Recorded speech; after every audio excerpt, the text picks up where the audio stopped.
Mamadou Seydou Diallo. Nous demandons justice pour Mamadou Seydou Diallo.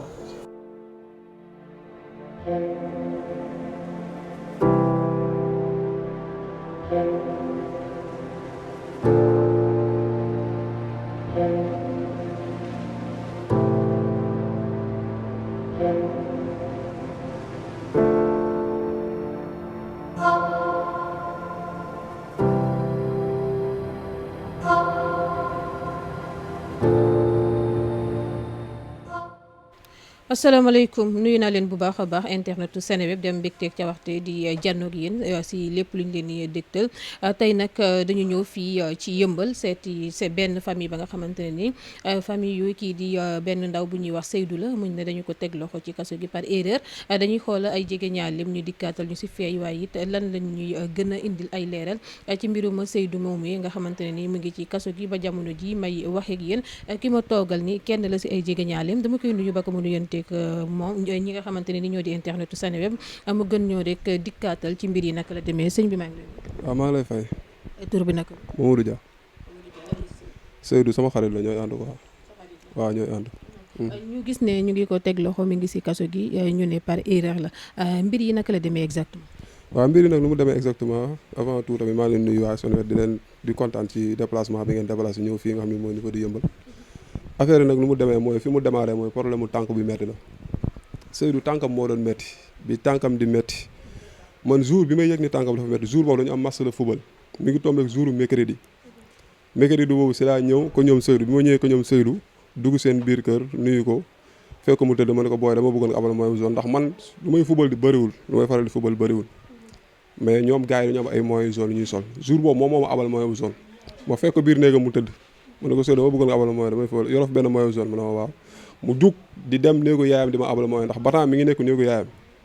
bi muy jug di déplacé wu ci laa gis muy sox ma ne ko Seydou sol sànq bi xanaa day metti mu ne waaw sama tànk de moo di fan yëpp day metti ma ne ko la moo la ci gaañ da nga doon football gaañ ci wala seen feer yi fi nga xam nga ferrailleur la mu ne ma non sama tànk bi de moo dafa jékki-jékki neew yi man lii xaw ma lan la ndax ma ne ko ndax yaa ngi koy faj ak mocc mu ne ma waaw mu expliqué ma la ma ne ko waaw baax na mu abal ma moyen mercredi boobu noonu kon dèjà man mercredi ma ñëwee seen kër fekk naa tànkam di metti mercredi jeudi vendredi samedi ci guddi mu woo ma téléphone ne ma Mamadou dama bëgg suba ñu ànd hôpital Sicap Mbao isa ngi dégg bi ñu demee hôpital Sicap Mbao man ak moom ñu ma xëy si suba gi ñëw jël si ko yóbbu ko hôpital Sicap Mbao bu ñu ñëwee foofu ñu ngi fa toog ba ay 10 heures et quelque. Sey dafa indi xaalis bi ci kër gi mercredi jeudi vendredi mu xëy tànk bi attaqué ko samedi boobu Mamadou mii muy woo Mamadou dafa ñëw fekk ci kër gi mu ànd nekk ak sama doom bu góor ma ñëw fekk daa ne ko yow Seydou sa tànk bi gën na metti tey ngaa dem hôpital mu naa ma booy affaire bi kay daa gën a metti man ko fii ngay nekk dof la ba doo faju demal nga faj sa tànk bi mu may reeloo naa ma yow moom dangaa bëgg ay faju lii est-ce que dëgguma dara man ko même bu dee dangaa dëgg dara demal ci ñi xam dara ñu seetal la ko mais tànk buy néewi nii nga sonn rek dafa metti mu ne ma teemaa summeeku nga xëppal ma ndox man ko xale yaa ngi fii toog ci ëtt bi su ma la ko xëppalee dañ lay dem weeji ji de mu ne xëpp ma ndox ndax sëla du ma yëg sama yaram guddi googu ñuy wax ni agresseur bi dafa am samedi boobu mi ngi ci biir néegam 22h sama rakk bi ne ci kër gi moo togg reer tibbal ko ci bool yóbbu ko te bi muy yóbbu reer boobu sama doom ji góor mi ngi ci biir néeg bi boobu la Mamadou miy jóge seen kër di ñëw guddi googu la agression bi am génnul benn yoon musta dem buntu Pikine googu ñuy wax fi agresseur bi amee Seydou génnu fa Seydou demam mooy buun bi muy liggéeyee ak kër gi ak buntu ko ñoom Mamadou Dia ñaari fréquentation yi la am ñoom ñëpp nag suñu xale góor yi zéro faute doxuñu tuxuñu naanuñu sàccuñu soxlawuñu alalu jàmbur 24 heures sur 24 dañuy liggéey instant yi ñu toog nii Seydou mi nekk ci prison moo leen tax a toog ñoom ñi ñëpp kenn lekkul kenn naantu dañoo am ay jabar am ay doom mais kenn toppatawul seen jabar kenn toppatawul seen doom ndax Seydou Diallo mu nekk xale bu góor bu baax muy man di sama morom kër gi yëpp koñ bi yëpp ku ko lekkalul dërëmam amul ku lekkalul Seydou Diallo dërëmam amul kenn du la wax na la lekkalu ma ko amul mun naa yor léegi 50 000 nga ñëw diis ko say soxla Seydou jox la ko bu subaa bu xëyee day ut lu mu léegi médecin bi bu mu ñëwee mu nuyu ñu daal ñu lan moo doon seen tànk ñu ngi toog ci buntu bureau bi ñun ñoo fa jiitu sax di ko xaar ma ne ko sama xarit bi de tànkam day metti mu ne Seydou simi sa daal Seydou simi daalam ba pare simi kawas bi médecin bi xool tànk bi ne ko sa tànk bi dafa commencé infecté xanaa dafa yàgg Seydou na ko waaw kay dafa yàgg mu ne ko yóbbeel nii bu leen faralee di dal da leen faral di ñëw hôpital Seydou na ko waaw mook médecin bi ñu ànd dugg ci biir bureau bi ñu duggee ci biir bureau bi ñu def lu mat ay 5 minutes daal di génn bi mu génne ma ne ko sa waay xanaa faju la mu ne médecin bi ne foo ma dem hôpital Thiaroye pour def tànk bi rajo ma yàpp ko sama moto tricycle man moto tricycle laa man moto 3 roues yi ma yàpp ko sama moto tricycle ñu ànd dem hôpital Thiaroye bi ñu demee hôpital Thiaroye pour def fa rajo fekk na am na benn agression boo xamante ni am na ay policiers yu doon jàppante ay agresseur Pikine Ridis samedi ci guddi policiers yi jàpp ci ñaar am ñenn ñu daw am benn policier bu ñu damm loxoom jël armam policier boobu tamit ñu gaañ samedi ci guddi mu ñëw hôpital Thiaroye moom tamit di faju ñun tamit ñu ñëw hôpital Thiaroye di def rajo policier bi muy génn tombeeg juste ñun tamit ñu ñëw pour def rajo bi ndax man ak moom bi ñu àndee dugg ba ci biir hôpital bi mu dugg ñu wax ak vigile bi ne ko léegi carrément dama man da ngay dem toog fële si mbaar bi ma dem toog fee si mbaar bi Seydou taxaw su bunt bi toog noonu di xaar benn patience génn pour mu dugg tombeeg policier bi nga xam ne agresseurs yi damoon nañ loxoom nangu armam policier boobu faju bay génn am benn téléphone boo xam ne policiers yi foroon nañ ko ci agression bi amoon Pikine Ridis photo boobu dafa am benn waaju ci nekk bu sol benn jàllaabe léegi jàllaabe boobu noonu benn waaju nekk biir néegam di lem ay yëreem photoom nekk si téléphone bi nga xam ne policiers yi foree nañ ko ci agression bu nekk Pikine léegi policiers yi nag policier bi ci boppam yoroon téléphone boobu noonu gis Seydou Diallo toog si buntu hôpital bi faju mu yaakaar ne Seydou Diallo ci agresseur yooyu doon agressé samedi ci guddi ci la bokk saa ngi dégg mu jaawale kook waa ji nga téléphone bi nga xam ne moom la ñu foree ci oto bi mu jaawale kook Seydou Diallo ndax Seydou Diallo mi ngi sol kon jàllaabe 2 tere yi waajee ci photo bi mi ngi si sol jàllaabe 2 tere yi moom da mu yaakaar ne kooku mooy Seydou Diallo waa ji si boppam daal di génn bi mu génn bi muy taxaw ci bunt bi muy taxaw ci bunt man maa ngi koy gis man maa ngi yaakaar ne sama xel maa ngi naan kii de xam naa da doon dawal moto ba loxoom dama maa ngi koy wax sama xel quoi maa ngi jàkkaaroo moom ni naa waa ji di jaabante ñu jékki-jékki rek auto police daal di ñëw bi auto police ñëwee man ma yaakaar ne problème max la ma jël sama max tax et bi ma jëlee sama max tax policiers yi daal di wàcc rek fekk Seydou boobu dugg nañu xool ko ñu xoolal ko tànk ba mu génn di fay rajo ndax man hôpital Thiaroye buy fay rajo man damay jàkkaaroo ak moom fi muy fay rajo bi gars yi wër ko mu jékki-jékki na ma Mamadou Kaay ma ñëw mu ne ma ñii de ma leen jël si ma ne ko la nga def mu ne man de xaw ma la laa def damaa jékki-jékki rek ñëw jël si ma nuyu la ne leen chef kii la def ñu ne ma non yeego commissariat di ngeen xam lu ma def ma ne ko mu ne ma baax na ñu jël Seydou Diallo yàpp si oto bi biñu jëlee Seydou Diallo yàpp si ko oto bi am benn policier bu ma woo ba ma ñëw mu taal benn téléphone wan ma benn photo na ma sawaay ndax kii nekkul sa waa ji ma xool ko bu baax xoolaat fa lu baax na ko chef mu ne ma ne ko kii du Seydou Diallo mu ne booy kii moom la ma ne ko yow xanaa gisoo waa ji ak baraay yi ak face bi kii du moom ma ne Seydou Diallo xam naa ko ma ne moom ñu ànd guddeeg bëccëg kii nii du Seydou Diallo mu ne ma ak lu ci mënta am bu ñu demee commissariat bu Pikine di ngeen mën a comprendre nañ leen ta jàpp Seydou dugal ci oto bi yóbbu ma taal sama moto tricycle dem police bi waaw topp leen léegi bi ñu demee ba police Pikine ñu jël Seydou Diallo dugal ci viola bi man tam ma ñëw kon heure ndékki la ndékkee ko ñu man sax jour boobu sax parce que ndékkiwu ma dem jëndal ko ndékki bi ma ko jëndalee ndékki yóbbul ko bi ma ko yóbbulee ndékki bi am ay policiers yoo xam ne ñu ngi toog foofu si mbaar bi ci biti noonu ci biir police bi ma joxee Seydou ndékki ba pare génn benn policier woo ma na ma yow yaa ngi ànd ak nit moom mu avié na moom moo def yow nga koy jéem a setal naan deful instant yi ñu ngi bëgg a dox sama mayen yaakaar ne man benn xale bu ndaw laa pour ñu manipuler dañu ma bëggoon piéger man mënuñu ma piéger dañu ma bëggoon manipuler piéger ma leen chef ma leen Seydou Diallo loolu leen ko mënta def ba mu accepté na avié na moom moo def man fu mu mënta dem mun naa rassuré na Seydou Diallo gaañul samedi ci guddi ndax yàlla moo ma ci tombel mercredi boobu ñu am match de football ñu nag booyi carte basse yi jour boobu si laay xam ne Seydou Diallo tànkam day métti kon man mi nga xam ne mercredi laa yëg ni tànkam day métti kon yéen boo leen ñëwee na samedi ci guddi la gaañu tànk bi man loolu du ma ko mën a gëm man leen nag daf ngeen erreur de kii ngeen ma wan nii ci photo bi nag moom mooy Seydou Diallo daf ngeen erreur lu mag te maa leen koy wax fii nii daf ngeen erreur ñu ne ma booy jugal ma jug ñu ne ma dégage génnal police bi ñu dàq ma magam mbokkal ndey ak bàyyi ñëw ñu wanaat ko photo bi même chose magam bi ne leen kii du Seydou Diallo ñu ne ko génnal police bi yaa ngi dégg noonu affaire yi fee di daw di jékki-jékki léegi xam nga policier bi ne woon na Seydou Diallo moom moo jël affaire bi di daw léegi après ñoom ñu ñëw kër Seydou Diallo jël fi xaalisam ñoom si dimanche boobu noonu ñëw nañ yëmbal fii kër Seydou Diallo jël xaalisam. damaa ñëw di togg añ maag jabaru magam bi ci waañ bi ma jékki-jékki sama mujj bi ñëw daal ni ma kii ne ma ne ko mu ne ma Omar de nee na dañoo téye Seydou dañ koo mujjee téye man koo Seydou xamoon naa dinañ ko téye ndax tànkam bi dafa infecté xamoon naa dañ koy téye mu gis sama réaction mu daw génnaat mu ñëwaat daal ni ma kinne man ko mu ne ma waxuma la téye hôpital de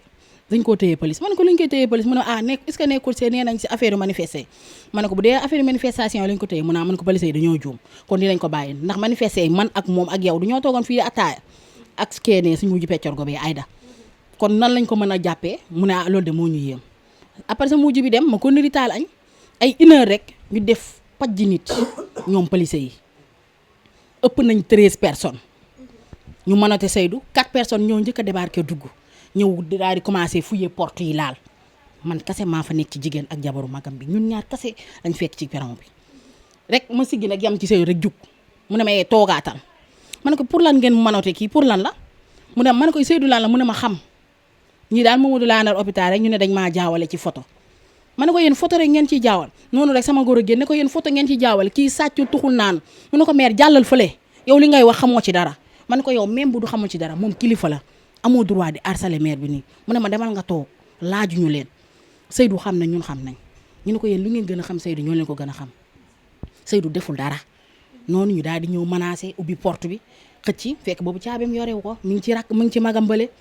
après mu ne ma léegi ki ne jëlal sa téléphone nga wol ma salaam pour ma jox ma sama caabi ñu ne ñoom mënuñu koo xaar commencé di gësam buntu bi ci laa ñëwee jël paaka bi ci waañ bi ñoom ñu daal di ubbi buntu néeg bi débarqué dugg néegam ak néegu papaam biñ fa duggee fëyate néegu Seydou fekk ñu fa 15 lu doy na bën bën pusa fekk ñu ko néegu Seydou kon xam nga ne du agresseur du dara luñ fa fekk pusa sax fekk ñu ko fa laa la wax ñu débarqué dugg néegu papaam dem fëyate noonu biñ ñëwaatee nag di puus rajo bi yëkkati matelas bi ci lañ gisee xaalis bi biñ ko gisee Seydou ne leen amoo leen droit jël sama xaalis maa ko ñaq fekk sama jëkkër mi ngi taxaw mu ne ko jox leen ko grand frère bi mu téye ko dañ ne ko grand frère bi du laal dara kooku ne ko yéen waroo leen a yóbbu sama xaalis ndax maa ko ñaq mu ne ko ñaqoo ko daal di récupérer xaalis bi téye ko nii la demee nii lañ defee Seydou. waaw metti na parce que Mamadou Seydou Diallo c'est un jeune mu ngi nii il est né le 7 janvier 1988 à Yeumbeul ñu téye ko depuis le 14 mars ñu ngi ko téye actuellement à l'heure où je vous parle mu ngi ci chambre 41 au niveau de Rebeuss kon donc c'est un jeune nekk célibataire sans enfant mu ñàkk yaayam papa moo fi nekk un retraité mu nekkoon ci kër gi nekk yaakaaru kër gi di daan dooleem nekk un ferrailleur di daan dooleem di indi ci kër gi tey nattu bii ñëw tegu ci kawam au début ñu nangu dogali yàlla ñu yaakaar ni comme que ñun nu ñu xamee suñu frère koo xamante ni tuxul naanul musu ñu koo xamee c'est agressé kon lii suñ ko ci kiiwee ñu ne par contre kon affaire bi du yàgg mais vous imaginez benn dossier depuis mois de mars ñu téye ko ñu ne jàpp nañ ki nga xamante ni moom lañ defoon ki confusion bi mais ba léegi ñun ke woowuñu ko sax pour teg ko ñu xam fee yi nu mu demee mu doon situation bu difficile ñu toog muñ ko 3 mois 4 mois 5 mois ba récemment nii ñu ne nag jeune Yeumbeul yëpp dajaloo mu Yeumbeul Nord di Yeumbeul Sud muy ak jeune banlieue en miniature laay wax parce que nous la banlieue dañu caricaturer noo xamante ni du yoon ay bandi ay agresseur lii tey su fekkonte ni biir ville la xewee wala mu nekkoon doomu borom barke lii du am duñ ko mës a xalaat duñ ko def parce que gis nañ fi ay doomu borom alal yu dem période couvre-feu génn dem defi naka sudul loolu même pas 3 jours ñu bàyyi leen te loolu tegul woon kii nag sàccul fenul deful ñu tee ko d'une manière injuste et c'est anormal nit ñuy caricaturer nous les banlieusards c'est anormal ñu téye doomu jàmbur bi si ni nga xamante ni tey du yoon moo tax ñun jeune banlieue bi ñu jug pour la libération de notre frère Mamadou Seydou Diallo loolu la ñuy sàkku et nous appelons tous les autorités étatiques tous les autorités politiques tous les responsables yi nga xamante ni tey ils sont dignes de nos di woote comme banlieusards ñu ñëw jàppale ñu si par rapport ak dossier bi parce que dossier bi sonn nañ si ñàkk nañ si alal au début on avait pris un avocat mu lekk suñu xaalis il n'est pas un avocat c'est un démarcheur mu lekk suñu xaalis te xaalis bi dañ ko cotiser dajale ko te gis nga situation yu ñuy dund. lu mu leen lekkal ci ñaata la toll. 140 000 francs la ñu kooku noonu lekkal alors que c'est un démarcheur ñu jubaliwaat si loolu noonu actuellement ñu ngi def ay tànk xool. jeunesse bi yëpp engagé wu pare pour cotiser pour jël benn pool d'avocat pour mu xeexal ñu liggéey bi pour mu xeexal ñu dossier bii ni pour suñu frère mën a génn au moins ñu woo ko juger ko ñu xam fa la féete la situation devient de plus en plus critique très critique bugguñu def naka sudul noonu jeunesse bi tey daf ñu waxoon dañuy génn mars taal ay pneu mais dafa am ay kilifa yu ñu woo dalal ñu ne nañ am procédure benn ñu ngi topp nag procédure boobu. waaw 2 millions yi manqué lañ fi jël si xaalisam yóbbu ko bi ñu jëlee xaalisam ñu yóbbu ko ñu dawal quelque temps bi ñu dawalee quelque temps ñu jàpp benn bande bi ñuy wax Akon moomu si boppam moom avoué na moom moo damm loxo policier bi moom moo jël armam. kon bokkul ak ki nga xamante ne ni moom lañ ko jaawale si. photo affaire bi dafa nekk ñaari cas yoo xam ne maanaam buñ la ko expliqué réellement yow doo mën a comprendre ndax Akon si boppam moom mooy nekk ki nga xam ne moom mooy def katu ñaawteef fi Seydou Diallo tamit waa ji nga xam ne moom lañ ko jaawale ci photo bi ñun ñu jël photo bi am benn site bu ñuy wax Dakar Buzz ñu jël photo Seydou Diallo jël photo bi nga xam ne moom lañ jaawale Seydou Diallo bi policier yi wax ni carrément moom la ñu kale ñaari photo yi dugal ko ci internet bi daal ni kii la ñuy jaawale kii ndax ñaari photo yi benn la yéen sénégalais yi yéen ñi am xool leen bu baax saa ngi dégg affaire yi di daw ba mbokk waa ji nga xam ne moom lañ jaawale suñu xarit bi di Seydou Diallo gis photo bi biñ gisee photo bi ñu wax ko seen mbokk ne ko yow sa waay yow gis nañ sa photo bi internet bi ñu lay jaawale ak benn waay waa yooyu def ba tout ay mbokkam ñu contacté ak waa Dakar Buzz bi ñu contacté waa Dakar Buzz ñoom ñu jël numéro magu Seydou bi waa Dakar Buzz jox ko mu woo magu Seydou bi daal ni ko man dama gis ngeen dugal sama photo na man bandi laa da ngeen ma jaawale seen benn policier la jaawale sama benn frère affaire Seydou magu si kii yi nii laa ko expliqué daal ni ko carrément sama frère boobu nag tëj nañ ko 4 mois ndax sa photo bii nii waa ji ne lii sama photo la man maa ko moom waa ji ne photo bii nii sama photo la man maa nekkoon sama biir néeg di lem sama yëre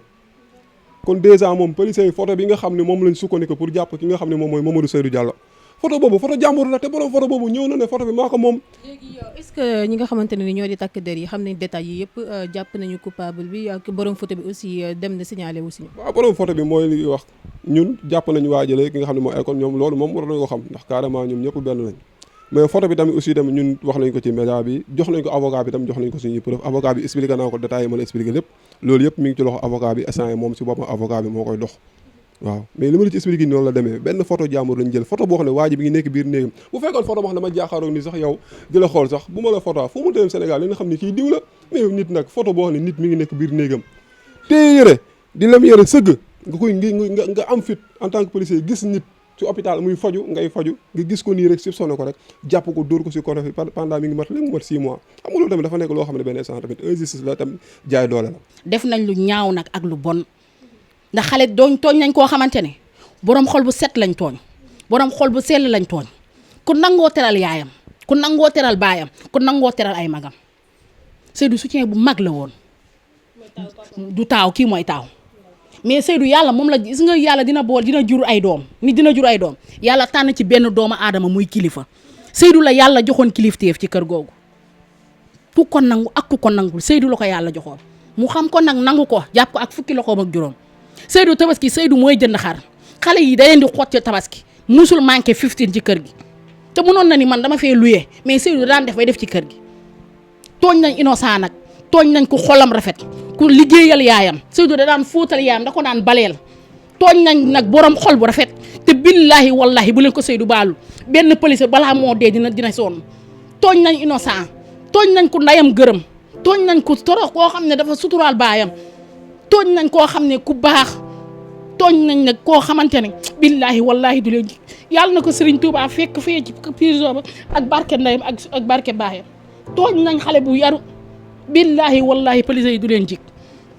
billahi du leen jik ñu ngi waxtaan ak ay kilifa mais nous appelons ñi nga xamante ni tey ñoo nekk si mooy les avocats ku mel ni maître El Hadj Diouf qui se dit l'avocat du peuple ñu ngi koy woo pour mu jàppale ñu si dossier bi maître Tall ñu ngi lay woo maître Clédor lii ñu ngi koy woo pour mu jàpp suñu dossier ñun ay néew di doole lañu dañoo soxla ay avocats yu ñu jàppale par rapport ak dossier Mamadou Seydou Diallo bi ñu jëm vous voyez que c'est difficile être benn soutien de famille mu ñëw dem leen tey seen kër ngeen xool lan la ñuy dund tey jii nii misère ak galère bi nga xamante ni vous voyez que ça c'est normal gis ngeen loolu noonu c'est normal famille wam soucié wu kenn lekkatul kenn naanatul ndax un problème boo xamante ni confusion mais ça doit s'arrêter nous avons marre de ces choses-là vraiment c'est quelque chose qui est injuste xoolal tey prison koo xamante ni musu ko xam mu dem ak prison nu mu mettee bani aadama dem tëdd fa te deful dara cela fait 6 mois mu amee tànk bu mett kooku su génnee nan la koo xamante ni dafa tolloon si buntu adunaam di dajale alal vous voyez que cela c'est triste. vraiment c'est triste xam naa dañuy bés xol yi rek mën a yeggali interview bi ay rongañam tuuru na c'est normal c'est un peu triste c'est émotionnel balaa ma la bàyyi nag dama lay laaj ba xam ndax au niveau du tribunal joxuñ leen benn information ci lu waral ñu téye ko ba jamono ji leen. au niveau du tribunal kenn joxuñu benn information parce que ñun xamuñu affaire yi exactement fan la kii nii. L'essentiel bi ñu bëggee def lu ñu def le commissaire nous a appelé pour dalal ñu wax ak ñun l'autorité locale muy aussi le sous-préfet nous a appelé wax ñu ñun ba léegi nii xamuñu ñoom nan lañu def cela fait 6 mois xamuñu dossier bi fan la kii ñun nag bëgguñu def naka sudul noonu mais actuellement lii ñuy def daf ñuy pousser ñu def naka sudul loolu mun nañu def comme ñeneen ñi li ñuy def dem taal ay pneu dem parce que actuellement jeune Yeumbeul jeune banlieue bi yëpp ñoom ñoo taxaw pour xeex ce combat lii dafa war a jeex. Nous avons vécu ce phénomène là d'Ilimane Touré gis nga dossier boobu ba léegi nii et nous avons marre de ces genres de choses là ñun que justice soit faite ñun bañuñu ñu woo ko parce que xam nañ ni suñu frère Mamadou Seydou Diallo deful dara. Il n'a rien fait duma justice nag mais nous connaissons l'homme. L'essentiel est que nañ ko juger tee doomu jàmbur 6 mois nga tee ko. Pourquoi ñun nootu justice, pourquoi la police sénégalaise ñoom du ñu nangu ni juum nañu ay nit lañu bani aadama bu dul juum amul. Qu'ils acceptent ni dañoo juum nit soo juumee da ngay nangu da ngaa juum mais ñun lu tax suñu police suñu autorité judiciaire yi ñoom du ñu nangu ni am honnêteté ni man damaa juum lu tax loolu. On est dans quel pays lu tax ñoom ils sont qui c'est des humains yàlla moo leen sàkk ñu dañuy juum kon nit ki su juumee da ngay nangu ni juum nga jël un dossier classé ko cela fait 6 mois famille am di dund misère famille am di dund galère c'est extrêmement difficile te lii mooy tax nit ñi di def lu ñu bëgg ta def. Nous appelons le ministre de la Justice pour que justice soit faite sur ce dossier-là. Nous appelons le ministre de l'Intérieur aussi, Félix Antoine Diome. Nous appelons les autorités locales, les 2 maires, Yeumbeul Nord, Yeumbeul Sud, les députés qui sont là. Nous appelons pour que justice soit faite. Le président de la commission des lois à l'Assemblée nationale. Nous appelons parce que nous sommes néew du doole lañu. Gis ngeen li ñu def ñu njëkk a jël avocat bi lekk suñu xaalis. ñu ngi nekk di dajalewaat pour am benn pour avocat mais yooyu noonu ñoom mënoon nañ si bañ a egg parce que xaalis boobu tey ñu suñ ko dajale woon jëndal si waa këram ceeb ak diwli ñu mën a dund loolu moom mais xoolal tey situation bi nu mu demee c'est extrêmement difficile maa bëggoon nga dem papaam c'est un retraité sa mère est décédée moom moo nekkoon soutien de famille bi nekk si yoon dajale woon xaalis boobu mu doon dajale 1,9 million et quelques mille daf ne woon su ci dajalee moom son rêve c'était de dem tukki jàppale njabootam xoolal tey loolu noonu jàpp ko jël xaalisam complètement kooku avenir xaalis bi ba léegi yàq complètement avenir u jàmbur kooku tey su génnaatee day recommencer waat à zéro mais nag xaalis moom moo li mu ko liggéeyee moom moo ko mën parce que c'est un jeune ñàkkul dara l'essentiel est que nañ ko libérer mu mën a delluwaat sa ak jàppale famille wam ni mu leen daan jàppale ñun loolu la ñuy sàkku. xam nga yéen a ngi koy seeti yéen a ngi koy gis état de santé am jamono ji ak ci anam yu mu nekkee. nga xam nga période Covid bii nii seeti si nit. C'est extrêmement difficile pour nga am accès foofu noonu pour nga gis sa détenu ça c'est tout un problème nga xam si lu mu nekk c'est extrêmement difficile loolu sax facilité lu ñu ko et c'est grave en période de Covid xoolal prison yi Covid baa ngi foofu noonu xamuñu lu ko dal xamuñu si lu mu nekk parce que nous n'avons pas un avocat boo xamante ni tey day plaider dossier bi amuñu les moyens nous n'avons pas les moyens de prendre jël ay avocats tey xam naa ne suñu amoon ñaari avocat wala ñetti avocat yu taxaw au moins dinañu permettre ñun ñuy gis di xam dossier bi fu mu toll ak nan la ki mais loolu noonu yëpp xamuñu ko. naka la dundee moment yi. coona ak wéradi paa bi daa daw ba sonn dem na fu ne magam ji dem na fu ne xaritam yi fu ne dugg dañ fa lu ñu xamoon soxna si def nañ ko amatuñu dara amatuñ ko lépp dugal nañ ko ci sëriñ si lépp dugal nañ ko ci nit gi gisuñu dara gisuñu ko amuñu benn fee boo xam ne rek def nañ ko ci Seydou Diallo te gisuñu ci dara mu bëgg a tëdd 6 mois te bu 6 mois yi jotee te libéré wuñ Seydou fan lañ jëm ay mbokkam fan lañ jëm te xale bu góor bu ndaw la amul jabar amul doom mais sànniwul alalam de mi ngi ko doon def ci biir kër gi di ko def ci baayam di ko def ci ay magam seetaanul kenn si loolu ban appel ngay lancé autorité étatique yi ñi ngànk wàllum yoon ak ñi nga xamante ne ni ñoom la seen xel màcc ci wàllum justice. xanaa di leen ñaan rek te yàlla rek tax ñun ñaan rek lañ dese fi mu toll ak ku ñu dimbali maa ngi ñaan képp koo xam ne rek suñu borom may na la ci affaire nguur affaire gouvernement yi ak avocat yi ñëpp ñu ngi leen di woo ñu ñëw jàppale ñu te yàlla rek tax ci suñu rakk ji di Seydou Diallo. ñu ngi ñaan ñëpp nag bàyyiwuñ kenn maire yëmbal yi maire yëpp lañ lancé appel ñëpp tout autorité yëpp ñu ngi leen di lancé appel comme ni ko suñu fukk frère bi waxee ay ku ci mën rek na ñëpp ñëw jàppale ñu te yàlla rek tax Seydou Diallo génn ndax ku baax lañ jàpp innocent lañ téye du tux du naan du sàcc du dugg lu yoonam nekkul du doxi amul jëmukaay këram seen fréquentation ay xaritam yi nag gàcce ngaa la am kenn lekkul kenn nelawul kenn toogul ñii pourtant su leen neexoon croiser les bras xarit yi yombatul de amatul ci dëkk bi amatul mais gàcce ngaalaama yéen ñi di ay xaritu Seydou bis bu Seydou génnee dina xam ne ay xarit dëgg la am ñu baax ngeen ñu gore jàppale ngeen ñu ba fu jàppale yam waaye loolu def ci Seydou rek xam ne seen bopp ngeen ko def tey lii ñuy xeexal Seydou nii du Seydou rek lañ koy xeexal dëkk bi yëpp lañ koy xeexal ndax ñëpp a jug jàppale Seydou te yàlla rek tax ndax dañ koo xam gis nga xam nit ki moo garaaw dañoo xam Seydou du tux du naan du sàcc du def dara ñi ngi ñaan yàlla nag yàlla nañu yàlla jàppale ñëpp ba Seydou génn ñi ngi leen koy ñaan yéen ñëpp yal na yàlla mottali suñu baat ci kaw. léegi Akon mi nga xamante ne ni moom mooy coupable bi moom actuellement mi ngi si loxo yoon. waaw mi ngi si loxo yoon Akon kay instant mi ngi ci loxo yoon. kon lan moo waral ñu téye Seydou ba jamono ji. ñun nag loolu moom moo ñu jaaxal ñun lan moo téye Seydou ba léegi te léegi mu mat 6 mois te bëggoon nañ nag balaa 6 mois yi di mat ñu si biir 6 mois yi ñu jëm ko woo ba mu ñëw ñu àtte ko bàyyi ko jox ko ndàmpaay ne ko Seydou Diallo demal defoo dara ndax lii wax dëgg fa la moom dafa leer nañ ki xamul dara sax xamul justice boo ko expliqué fee nu mu demee day xam ne carrément ñii da leen tooñ mais nit ki nag mënoo koo tooñ ba pare wëlbati ko téye doomam téye ko si koso bi tëj ko ñun ñu toog boobu ba léegi suñu activité yi nga xam ne carrément ñu ko doon def yëpp mënatuñ ko ñun ñëpp suñu liggéey carrément mooy loolu man mii di wax ak yow mooy loolu chaque jour maa ngi dox ci affaire yi te ñun tamit dañoo ay famille dañuy xëy di joxe dépasse ay borom kër lañ n'est-ce pas ay responsable lañ am na loo xam ne carrément teg nañ ñu ko tooñ nañ Seydou Yàlla mais tam man mi nga xam ne man maa àndoon ak moom tamit tooñ nañ ma carrément tooñ nañ ñun ñëpp ndax lii wax dëgg fa dafa metti trop dafa metti ñun dañoo sonn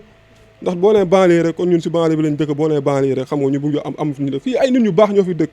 ay responsable ñoo fi dëkk loolu tamit aussi tamit il faut ñu bàyyi ci xel du waaw affaire yi daal noonu la demee metti na trop nag metti na trop